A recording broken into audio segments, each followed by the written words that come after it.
Salut! Ici Guillaume et Vincent pour une nouvelle capsule de Paléo Québec. Alors comme vous pouvez voir, on filme ça pendant la période du Movember, que au moins la moitié des gens de Paléo Québec suivent, n'est-ce pas Guillaume? Bref, le sujet de la capsule aujourd'hui, c'est à propos de la viande d'organe. Depuis que vous mangez paléo, vous mangez probablement de la viande à tous les repas, matin, midi, soir, mais peut-être uniquement de la viande musculaire. La viande d'organe, communément, c'est le foie, les rognons, les reins, c'est la même chose. La langue, de façon un peu moins commune, on a peut-être du cœur, de la moelle, des poumons, de la cervelle. Alors, c'est tout autant de parties de l'animal qui ne sont pas toujours utilisées. Pourquoi est-ce qu'on pourrait vouloir les utiliser, Guillaume? Ben là, en partant, premièrement, c'est parce que c'est de la bombe au niveau nutritionnel. C'est vraiment les parties animales qui ont plus de vitamines et de minéraux. C'est triste parce qu'en général, c'est les parties qu'on mange le moins. Mais si on regarde, par exemple, du foie de veau, on va voir au niveau de la densité des micronutriments, au niveau de la densité des vitamines et des minéraux, on n'a rien qui va battre le foie de veau. Ça va battre des fruits, des légumes, ça va battre la viande de muscle. Donc, c'est vraiment comme des multivitamines naturelles. Je vois. Donc, au top de la pyramide, c'est pas compliqué, il y a la viande d'organe. Mais est-ce que c'est uniquement une raison nutritionnelle qui nous pousserait à en manger? Non, mais si on regarde, par exemple, au niveau écologique, c'est vraiment avantageux. Parce qu'en ce moment, c'est considéré, c'est estimé qu'on perd environ 30% des animaux qu'on abat. Donc, ça veut dire qu'il y a 30% d'animaux qu'on ne va pas manger, puis qu'on veut juste carrément s'en débarrasser, puis ça va être jeté parce que les gens n'ont pas l'habitude de consommer ça.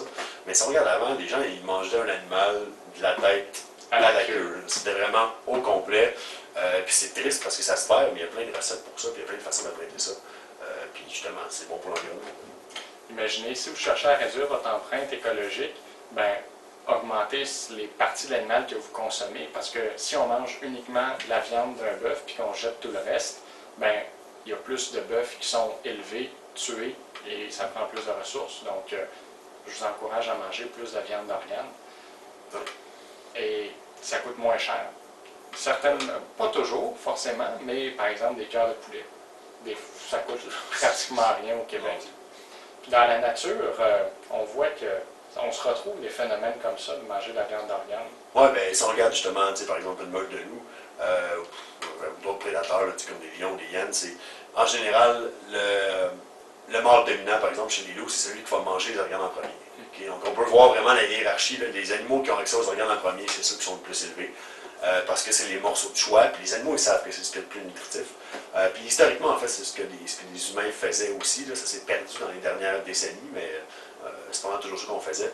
On peut voir, par exemple, que chez les Inuits, on avait une tendance comme ça. Les Inuits mangeaient jusqu'à 90% de leur alimentation sous forme animale. Ouais, donc ça venait des animaux. Puis eux, il fallait qu'ils fassent attention, parce que s'ils mangeaient trop de protéines, ça devenait toxique. Ça, c'est normal pour tout le monde. On ne peut pas manger plus que 50% de protéines. Donc, les Inuits savaient ça, puis donc il fallait qu'ils fassent des choix judicieux quand ils choisissaient leurs protéines. Fait qu'ils prenaient celles qui étaient les plus nutritives. Donc, quand ils tuaient un animal, ils prenaient le gras pour les réserves d'énergie, puis ils prenaient les viandes d'organes. Donc, ce qu'ils faisaient avec la viande de muscle, ils étaient donnés aux chiens. Alors qu'aujourd'hui, c'est le contraire. On fait exactement l'inverse. Pourtant, on a déjà fait la bonne chose, là on s'en va dans la mauvaise direction, mais il n'est pas trop tard pour revenir sa bonne voie. Il n'est jamais trop tard. Alors, on vous encourage à aller dans vos épiceries, aller fouiner de la viande d'organe, aller trouver des recettes sur Google, et vous allez voir, vous allez mieux vous emporter. C'était Vincent et Guillaume pour Paléo Québec. On se voit dans une prochaine capsule. Au revoir.